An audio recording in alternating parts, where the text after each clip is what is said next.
Welcome to the Subjective Professor podcast, where we reject coercion and hypocrisy. It's Friday, August 22nd, 2025, episode 471. Various headlines in the news from gold to war. And I saw a meme on capitalism and starvation, so I thought I'd talk about that today. And in doing so, sort of bring out and remind people indirectly why and how I do things on this channel. Anyway, Mises.org has another book giveaway, Hayek for the 21st Century, and is by Thomas DiLorenzo. And I think it's not that long, but it's a kind of neat thing to have. Last year, they had a book giveaway, What Has Government Done to Our Money? And I give it away to everyone at church and at school if anyone wants to read it. So check it out. Just go to their website and you'll see a link to simply get multiple copies, right? So I got 40 copies or 60 copies, right? And they're just giving them away. So I'm planning on having them on my desk at school so that kids who want it, or even other teachers who want to check it out, they can do so. So you can do that as well, sort of indirectly spread the word about Austrian economics. All right. So more people. I listened to several people. I think Ron Paul talked about it. Peter Schiff, Schiff Sovereign, a bunch of people were talking about Trump packing the Fed. I think Vince Lancy talked about it a couple of days ago as well. But it is a disturbing trend. Trump fired the a person in the Board of Labor, BLS, Labor Statistics, right? And because he didn't like the numbers that they were putting out, and so he fired them, which basically means if you don't publish information that or put out information that Trump likes, then you're going to get canned. You're going to get somehow pushed out, which is absolutely moronic. It's idiotic. And the fact that there isn't more public outrage about this is kind of weird. But whatever. If he does pack the Fed, then he'll be able to control interest rates. He'll be able to control monetary policy, I believe. Although, who was it? Someone was explaining, I think it was James Hickman, I think that's his name, who does Shift Sovereign with Peter Schiff. And he explained how that interest rate that is being raised and lowered is just simply the overnight lending rate that banks give to each other so that it can borrow collateral from each other so that they can show that they are actually solvent at the end of the day. If you want to hear the more direct and full explanation, just listen to Shift Sovereign. You'll see it in the title, which episode it was. Vince Lansley discussed the phenomena of an aging population. I think most of us know already that the Western world and any country affiliated with the United States closely, and so there are countries in Asia, there are countries in Europe, the birth rate is going down. So now you have a phenomena where more and more people, a greater percentage of the population are old and a smaller percentage of the population is young people who are still working. Now, this is really important when it comes to budget. How many people are going to be on social security? How many people are going to be working so that they pay taxes to be able to cover all of the expenses of things like social security? And he seems to believe that this is why a lot of the Western leaders just threw open their borders to try to get migrants to come into their country so that they can offset this age problem, which I don't know, is a stretch. But given that most politicians and bureaucrats are utterly idiotic, it sounds like something that they would do. But it really doesn't make any sense because a lot of these people who are coming in are not thinking of working. Some of them are, but a lot of them are not thinking of working. They want to go on welfare. They want to get on government assistance so they don't have to work. Also, so many of them come at the same time that they create ethnic enclaves, which in and of itself is not bad, but because of the size and extent of it, you're going to have large, um, sections of the country that are just not simply not learning how to live as in the American society. And I use that guardedly. From other episodes that I don't mean assimilation. I mean adopting the values that make America what it is, and that is the values of freedom, okay, tolerance, right, private property rights, those aspects of America, which made America great. It is also interesting that after pushing the narrative that there are too many people in the world, overpopulation fears, now all of a sudden they're pushing for migration, right? Immigration of people from third world countries so that they would do the manual labor that needs to be done in developed countries. And there's more to say about that, but I'm sure you've heard those arguments that if there is a population decline, why? I believe that there are various explanations, one of which is increasing standard of living, inflation, so people are not going to have as many kids as they did before, and so declining birth rates, right? So that's a phenomena more of inflation, something that government is doing, not so much a problem that has to have another government policy to make it a lot worse. Vince Lancey also talked about how China was importing 10 times as much gold from Canada than is being reported. And, he gave a nod to discrepancy in the method of reporting. Nevertheless, it is a tremendous amount. China is really going all in on gold. So, what are they planning? What are they doing? These are all signs for us to take a note of, a la Sun Tzu. You have to see it's not just what you want, like all these virtue signalers and social justice warriors. They're fixated on one issue to their detriment, right? They don't see, they see their goal, which is to cross a bridge, but they don't realize that the bridge itself is falling apart, right? And so all these people that think that they know uh, what is good, that they're activists fighting for what is good, but they're missing the bigger picture. They're missing the causal element of everything that they're seeing. So China destroyed, uh, actively went after crypto farms, made it illegal, all this other kind of stuff you may recall, to push not to say that you can't have any wealth at all, but rather, and I've said this before, but rather the Chinese government believes that it's a scam. And instead of doing Bitcoin and cryptos, just go into gold and silver, which is what they're doing. Um, Bolton's house, John Bolton's house was raided, a very well-known neocon warmonger who was, I guess, Secretary of Defense, Secretary of State under Trump the first administration, but obviously someone who was working against Donald Trump. And because of all the things that he said, his warmongering, his house is being raided and investigated, which sounds juicy, but we all know nothing will come of it, right? We've seen this game before.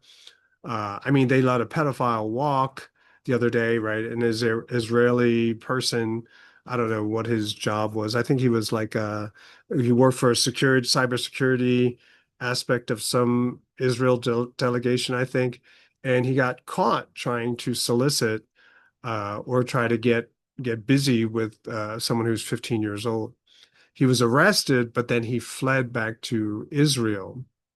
And I think I talked about it before, but clearly a law that was put into place to help Jews escape religious persecution, but now being abused to shelter pedophiles. And people are making a big deal out of how many people have already done this because of the pedophilia charge. But I think percentages, if you go by percentages, I think it works out that Israel is kind of pretty much like the rest of the world, right? Percentage wise. Um, right. So nothing will come of the whole John Bolton raid. It's just something, another distraction.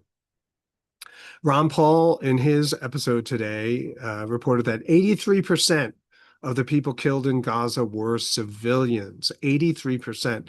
And I guess 17% would have been Hamas. And what's the source? A leaked Israeli intelligence report. Okay. So it's basically coming from the Israelis, and it's in their interest to lowball civilian casualties, right? To sort of downplay as much as possible how many people who were non-combatants, not Hamas, there were, right? It works in their interest not to have too high of a number, but it was 83%. So it can only go up, right? They would probably round down more than round up, which is pretty insane. And on that note, yesterday there was a statistic that was released that 1.7 million Ukrainian soldiers are dead, not total casualties like dead and wounded, but dead. 1.7, that's even higher than Colonel McGregor's estimates. But you have to keep in mind that generally the number of wounded usually is much, much higher than the number of people who are actually dead. So if 1.7 is dead, that means the number of wounded, 2 million perhaps, right? These are insane numbers given the population of Ukraine at the start of the war. It's just insane. A former student of mine, so a friend of mine commented on it and said, "Oh, can't trust these statistics, right? The Russians lost a million people, a million soldiers." And I'm like, I don't think so. And in the context of that conversation, a former student of mine raised the issue of fear in Russia. Like people in Russia are too afraid to voice their opinion and they have to toe the line. And this is in response to a reference to Putin's popularity and the fact that Russia is winning, right? And so I guess she's uh, drawing attention to and trying to challenge, these statistics and things that I said, right? That Russia is winning, their casualties are 20 to 1, 20 times lower than Ukrainians. And those numbers are so different from the propaganda figures that it almost seems not true. So I wrote several things in response, um, but I wanted to make sure that the point that I wanted to make was as clear as possible. And so I'll read a portion of what I wrote, and it's long. I know I write really long. I talk too much too, but anyway. But my point was not to say who is better than whom, or who is free and who is not free, or even who is right and moral versus wrong and immoral. No, my point is that 1.7 million Ukrainians are dead. There are generally many more who are wounded for life. I bet if you asked most of them, and some of the Ukrainian Nazis would say that they would rather be alive and in peace with their families, even if it means they have a different government oppressing them. Recall that Ukraine was named the most corrupt country in Europe. Lindsey Graham said the quiet part out loud. The US gets to kill Russians without losing too many American lives. That's what this is about, regime change. I do not support death and destruction, and certainly do not support it just so that some people can have more power and make a few more inflated dollars. That is immoral. Whether Putin is immoral or Nazi is immoral, honestly, I don't care. Right. And it was a great conversation. She is an extremely bright student. And I think it's safe to say that I had a little bit of influence on her, and now she's some variety of libertarian. I have to look up exactly what the name nomenclature was, but yeah, it's great to see someone who clearly has different ideological beliefs, different backgrounds, but we can have a conversation. So I treasure those kinds of things. And the fact that she took my class, I don't know, like 10, 15 years ago. It's been a while. It's been a while. So it's cool. So the meme that I saw, uh, so that was the news that I made mention of, and all of them too short to make a full episode out of it, I guess. I guess you could, but I chose not to. And so the meme that I saw that I wanted to talk about because it just gets so irksome. I'll read it to you first. It goes like this. Under capitalism, food isn't produced to feed people, it's produced to make a profit. When it's not profitable to feed people, we let them starve. Even when our labor has conquered scarcity, capitalism must manufacture it in order to justify its existence. Food isn't produced to feed people. Instead, it's for profit. Okay, so I'm going to go through it line by line.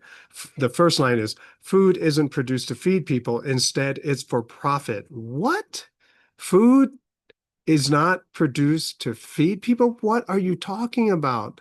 Food is produced to eat. Oh gosh, it's so weird, right? Because if you produce all this food and it goes uneaten, then it goes rotten, right? And so it eats into your profit. So this is a basic misunderstanding of profit, right? It simply says that one has, and basically for profit, to understand profit, just to put me on the spot and come up with a definition, it simply says that you've used fewer resources to produce something that has more value than the original resources, right? So you use a set of resources, and what you've produced is much more valuable than what you started with.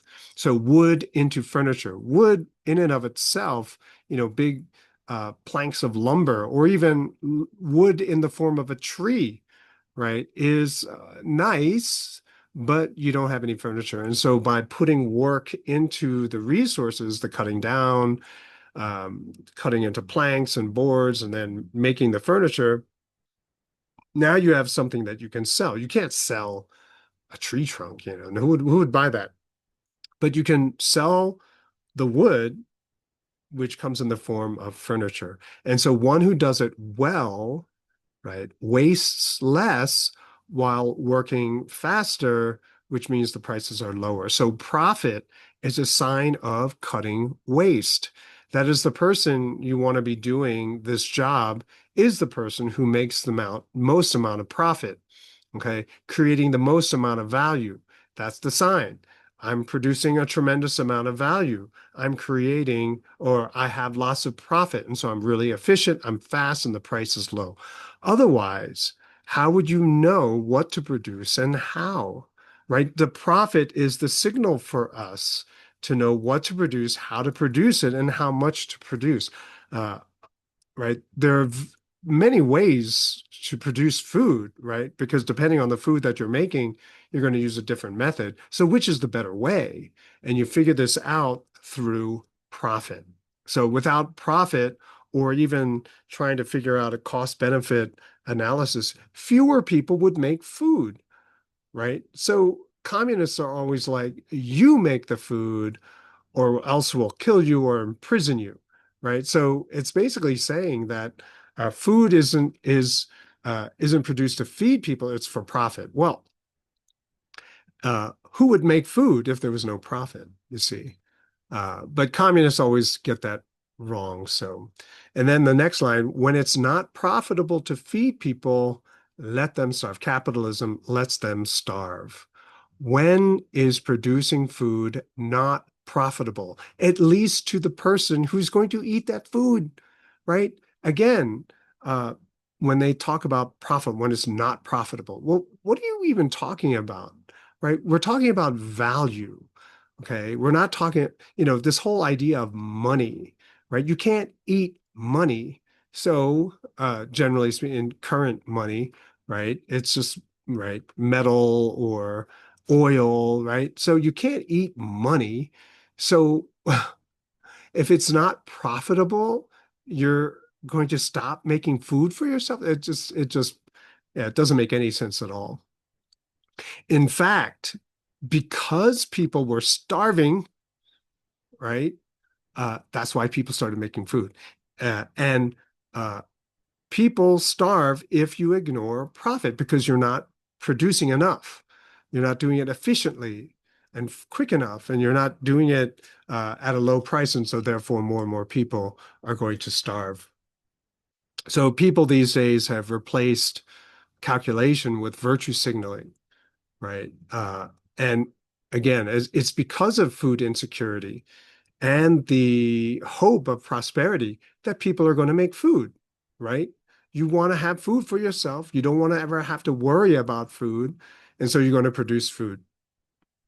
Communists think that, and socialists think that people will do certain things because, well, you have to. And of course, everyone is so honest that that's what they'll do. And clearly, that is not what happens, right? And I always talk about the moral hazard.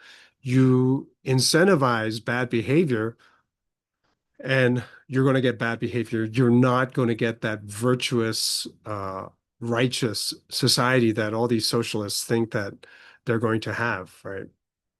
And every time they try it, it fails. And what do they say? Is it wasn't real socialism. Uh, and so within this context, if you were to believe this meme, uh, then it's the communists or the socialists who will go hungry because there's not enough food.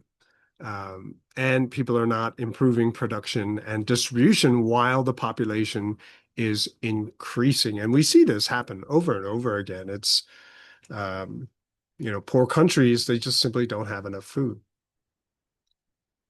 Um, the next line is labor has conquered scarcity. Capitalism must manufacture it in order to justify its existence. Okay, I think it means capitalism must manufacture scarcity. Okay, so if I were to be generous in my interpretation of this, right? So labor conquered scarcity. What does that even mean? In the early America, colonial America, 93% or so, I think it's higher, of the US population were farmers, 93%, right? Oh, yay, labor has conquered the market. We don't have to change anymore. Yeah, but no. Today, less than 3% of people are working on farms, right? So what do you mean by labor has conquered scarcity, starvation, food insecurity? What does that even mean? And labor is only one component of this massive, complex, dynamic structure, right? So labor, yeah, of course, everyone has to labor, but just working, make work jobs, right? Government jobs, bureaucratic jobs, which do absolutely nothing. Uh, how does that conquer scarcity? It's just kind of, they throw around cliches like this and expect you to say, "Oh, yes, yes, that's right." No, okay, no. The success or the conquering is not because of labor, but because of the tools and methods to increase productivity while bringing prices down. And so fewer people have to work on a farm. We can make more variety of goods, and all the while the prices are coming down, efficiency is going up.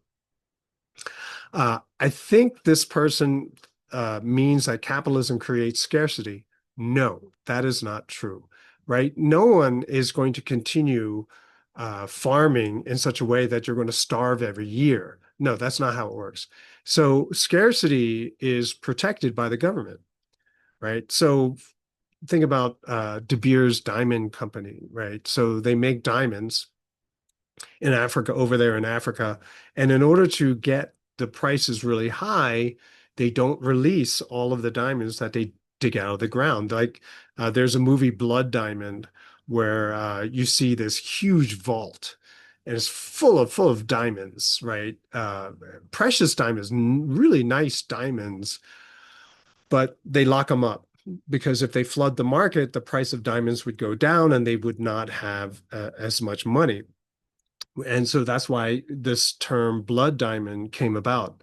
Blood diamonds were unlicensed diamonds, diamonds mined by people who are in a country that is going through civil war.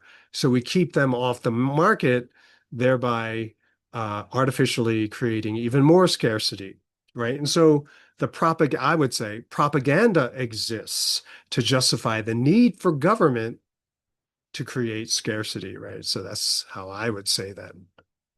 So in conclusion, we have a fundamental misunderstanding of capitalism. And usually people who throw terms around like this, they don't define them. And so if you're ever in a situation, live situation where you're talking to someone and they're trashing capitalism, just ask them casually, like, oh, okay, well, it seems like you're using capitalism in a way that I'm not familiar. Can you give me a definition? Sometimes they don't have a definition, right? Sometimes they'll say, oh, it's so obvious why you're asking me for a definition. And you're like, no, give me a definition. And then have one to suggest to have a conversation. And now if they say, oh, I see, that's capitalism, and then you say, see, so it's not what you're talking about. What you're talking about is cronyism or et cetera, right? There are different names for what these people are actually talking about. And then you bring up the fact that scarcity, these kinds of situations are created and protected by government and bureaucracy. And most people overlook the role of government because they want to seize the power of the government to virtue signal, to enact their vision of what society should be. They restrict competition, innovation, distribution through licensing, research, all of this stuff. They control it, which creates the red tape, the bureaucracy, and the starvation. I mean, think about it. Who likes to starve? And so to avoid starving, we all produce. And profit tells us we're doing it well. And so we have to continue going that road and improving the way that we are producing food. Without the signs and signals of things like profit, people will only have feelings and the sense of moral superiority. And you can't live off of feelings. Right? I think so, right. So people like those who like the meme, they lack creativity and imagination, and they cannot believe that they got things wrong and that there is another way of looking at things. That's it for this episode. I will talk to you next time.